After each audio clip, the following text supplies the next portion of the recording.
tell you exactly what I think of a film.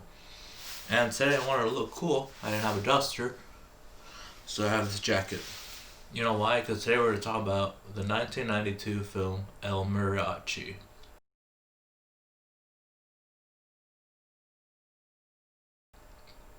Now, I have a long history with this movie. I absolutely love it.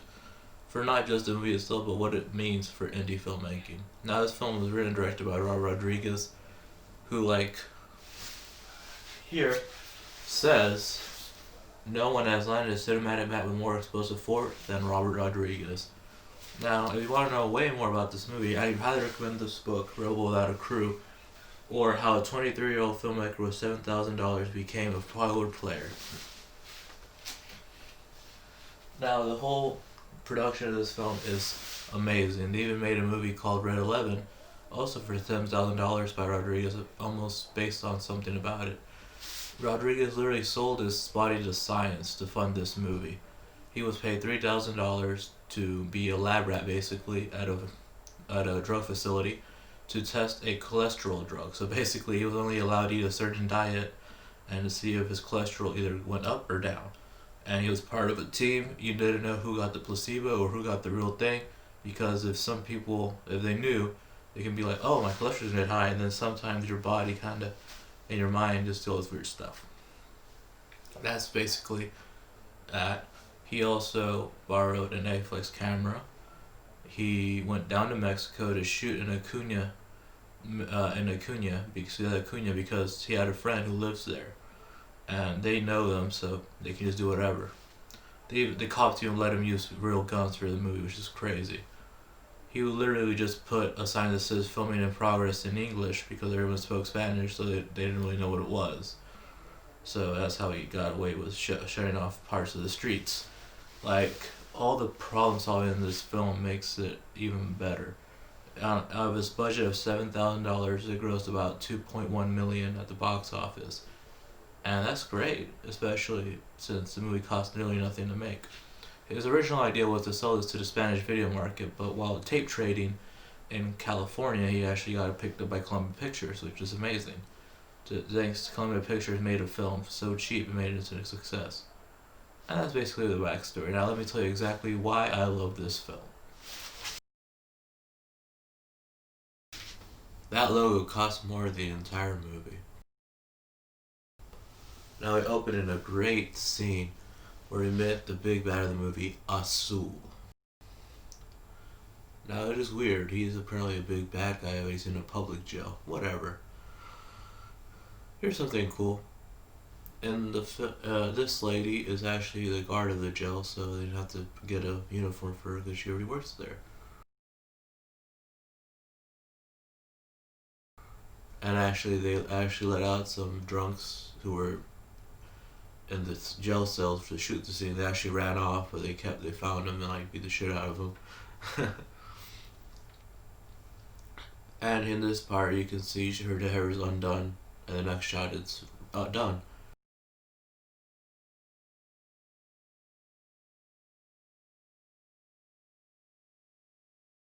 But it doesn't matter, Rodriguez said. He really didn't want to repeat any shots. He said if the audience notices that, then they're already bored, so they already lost them. Now, Azul has a business in jail with a telephone, which Rodriguez was inspired by a real case of a drug lord who would be in a cell but still do stuff with a telephone. Now, here's something I want to bring up. Rodriguez always says, do a I have list, not I need list. Basically, if you have an I need list, I need this, I need that, I need that, then you'll never make a movie because it'll be so expensive. He used an I have list, so he had this like telephone thing, so he's in the movie. He had the location where Carlos, the star of the movie, grew up, so he can use that for the jail cell. So all these different things Rodriguez did made this movie so much more economical. Azul gets a call from Moko, an old friend of his. I loved his exchange. Now, Melko owes Azul some money, and Melko's as high he is in the crime is Azul. So Melko says he'll get Azul out of jail, and his three guys come. They're not here to get him out of jail. They're here to kill Azul. Now you're wondering, why is his name Melko? Well, the joke kind of is Rodriguez thought that even though they're now crime people, it'd be funny if they still had the same nicknames as they had as kids. So Azul is still Azul, which is blue because he always wears blue and black, and Melko is just called Booger.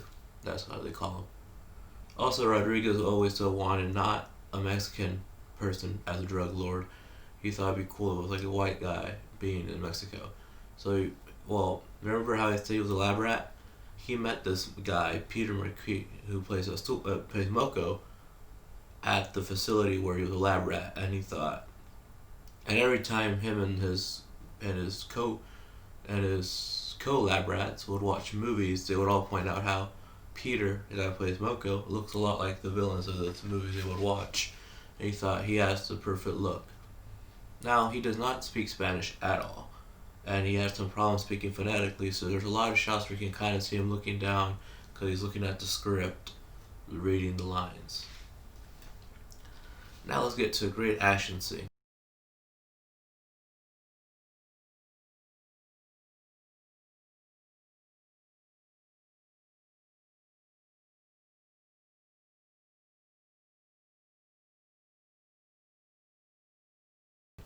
I really love the action in this movie, the way the camera moves.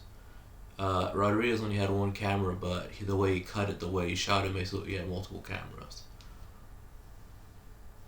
And that guy, one guy with a suit, he told everybody he's gonna be in the movie, so in this one scene, he gets killed off easy. So now Azul is after Melko.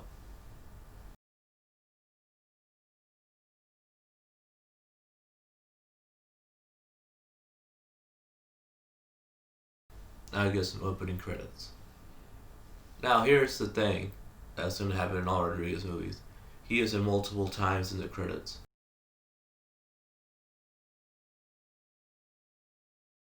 Here, and here, and of course here.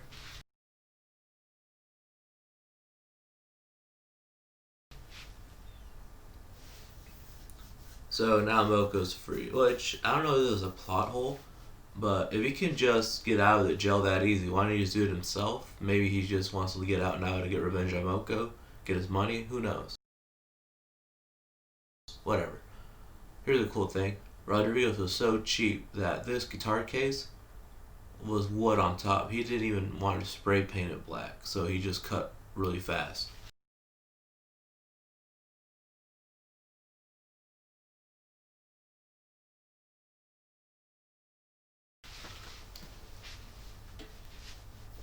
And yes, now we're introduced to our main character, Mariachi, played by Carlos Gallardo.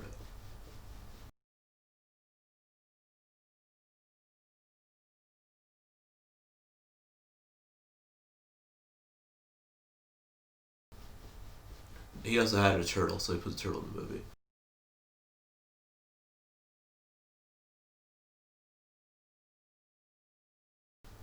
It wasn't a cool scene. He actually thought it was a cool thing to shoot, but he forgot to make him pay for the coconut. So he forgot to shoot that. So he's like, fuck it.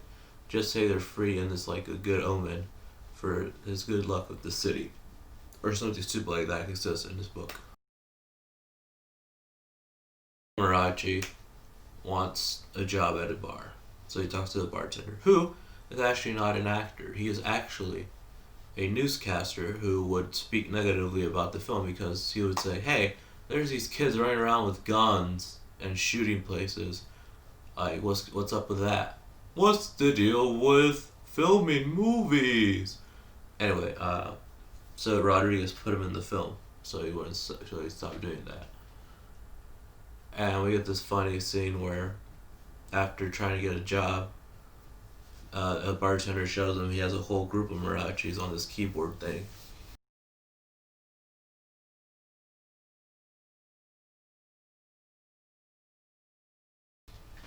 This is just some nail-biting commentary on the terribleness that is keyboard music. I don't know, because I think Rodriguez hated it back in the 90s. Who knows? So he leaves, and Azul comes.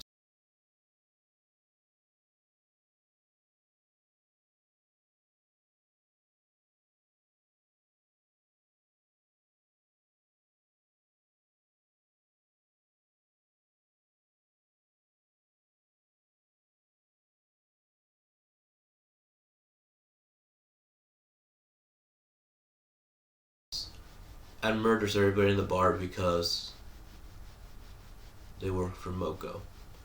Now you must be wondering, why did everyone get shot in the chest in this film?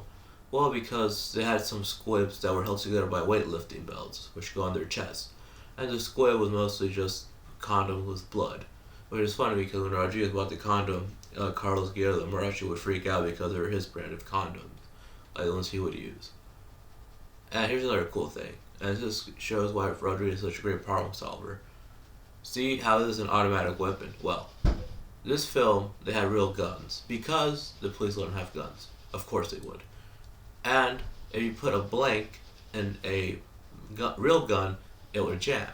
So all it would do is one shot of the blank and it would jam. So what Rodriguez would do would cut from the shot of him shooting to the shot of someone getting shot and underlay the machine gun sound so it looks like it's an automatic weapon. See? That is how Rodriguez gets it done, man.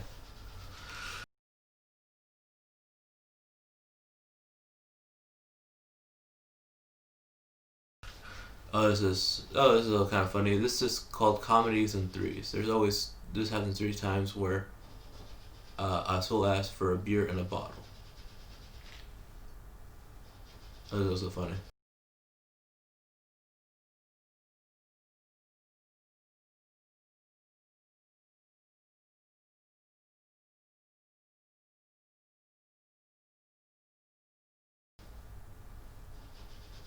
The music.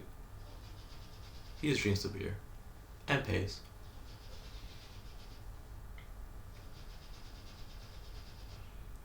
And now we get to meet the love interest of the movie, who says she has no money for Mariachi. So he leaves.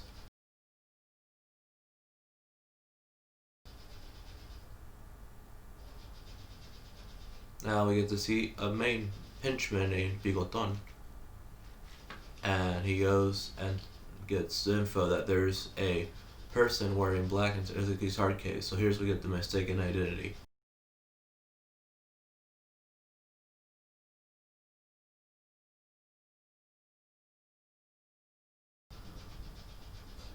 Mariachi goes to the same hotel, gets a room, and the guy calls saying he saw a guy with black black clothes and a suitcase.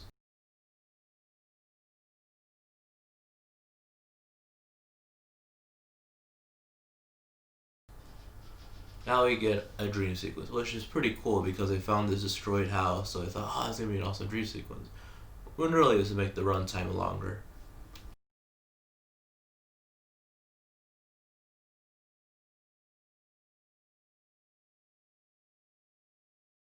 Then they also have this kid who they find drinking all their Gatorade they had on set, I will use in quotation marks, and put him in the movie, and they gave him a very fake actor name. And now we get one of the greatest action scenes ever. Now to give you an idea, this movie was $7,000, and this action scene is amazing. A lot of it was shot wide so he can move the camera a lot without focusing.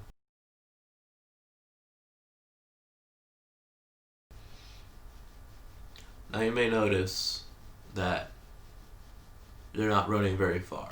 The hotel is in a lot of shots, and Mariachi's going back for his guitar.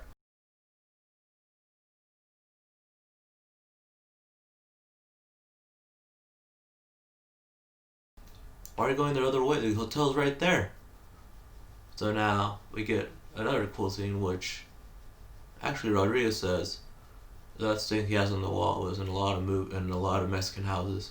I wouldn't know because this movie came out in 1992. I was born in '95.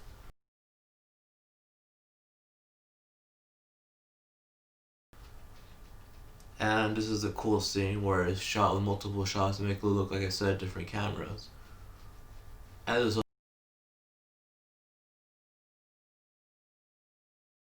also really cool.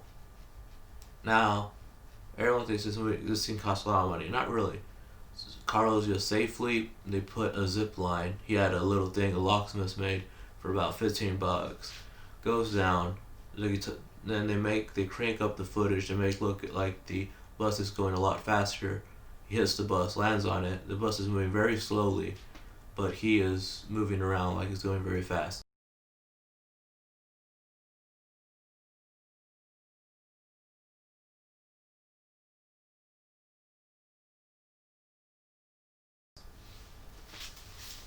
And that's how they did it.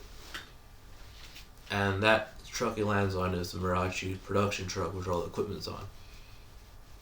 And basically, he kills some people in self-defense.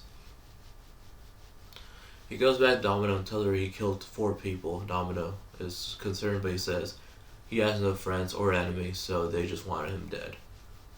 So she lets him stay there.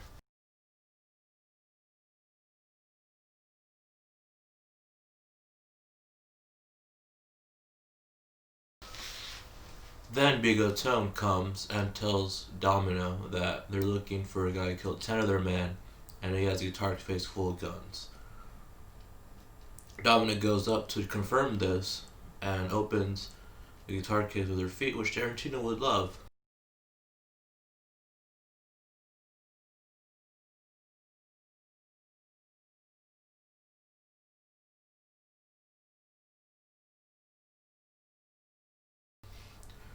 And makes El Mariachi play it by putting a knife between his balls and says to play. Now, you might think, wow, Carlos is so talented, he can play guitar and sing. That's not him playing guitar and singing. Rodriguez actually recorded a real musician, and also the guy's voice is deeper than Carlos's, so it's a very light voice. So Rodriguez, being cool and very efficient, used his Radio Shack recorder, which he says in his book, and pitched up the guy's voice to match Carlos' voice, and then he also recorded the guy play the guitar so Carlos could follow along with the strumming and the picking and the frets, so he knows how it looks like. So Domino ends up really he's a Mariachi and lets him stay there so he has room and board and he lives off tips.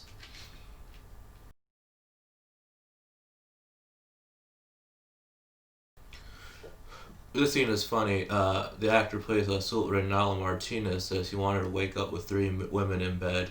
Rodriguez says this isn't that kind of movie. But he said if you can find the women, they could be in the scene. And he found the women. He bickers with Moko. Now, more importantly, El Mariachi has a show at the bar.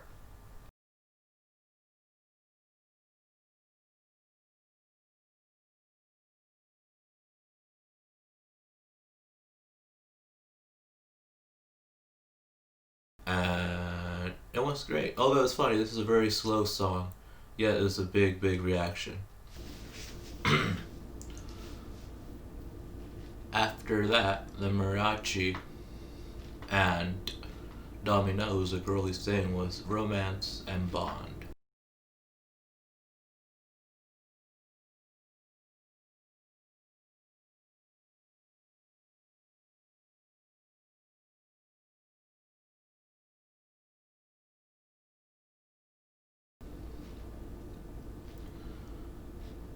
Then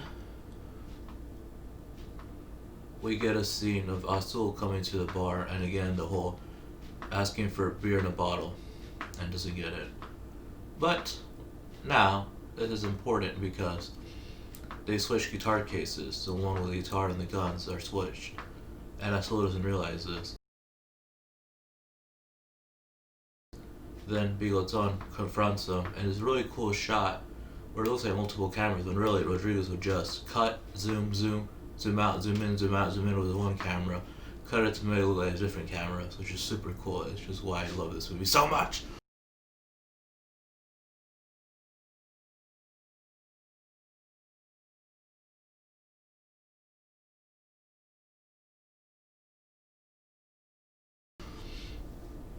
After that, El Mariachi has to go back to the hotel, get his money back.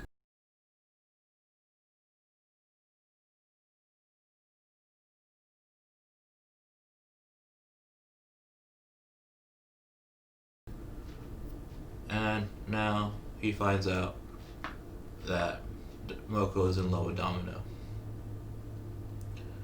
Azul comes back to the bar, finally gets his beer in a bottle, and takes Domino. Mariachi finds out, he quickly gets the keys to the motorcycle that Moko gave to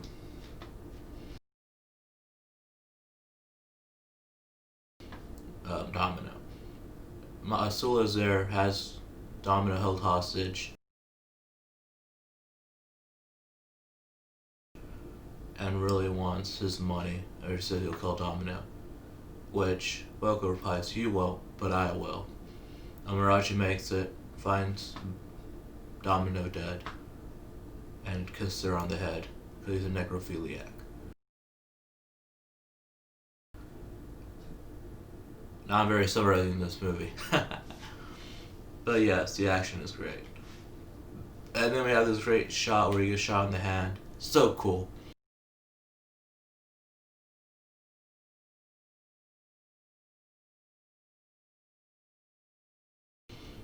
And Moko's laughing.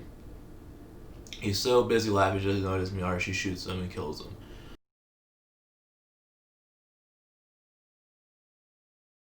Now, if you notice, Peter, the actor Moko, looks in real pain because he was that squib hurt him so much, and he actually fell down in pain.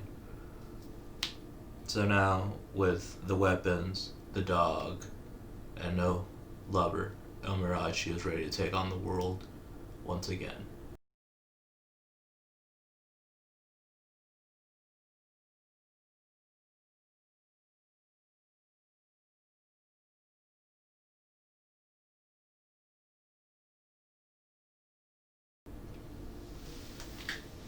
And that was El fucking Mariachi. One of the greatest independent movies of all time, and one of my favorite movies of all time. Why? It was so cool. It was an effective action movie made for $7,000 in the early 90s by a guy who continues to have a great career, in my opinion. Now he makes movies with high budgets, not too high. I think the highest budget he ever did was that Alita movie for James Cameron. And he also has his own TV network, and he is a great personality who does great commentaries on his DVDs and great interviews. He is a filmmaker's filmmaker, and if you see his movie, you'll see why. Anyway, so that was my video on El Mariachi. Remember to like the video, comment, subscribe if you like to. Honest Critic out.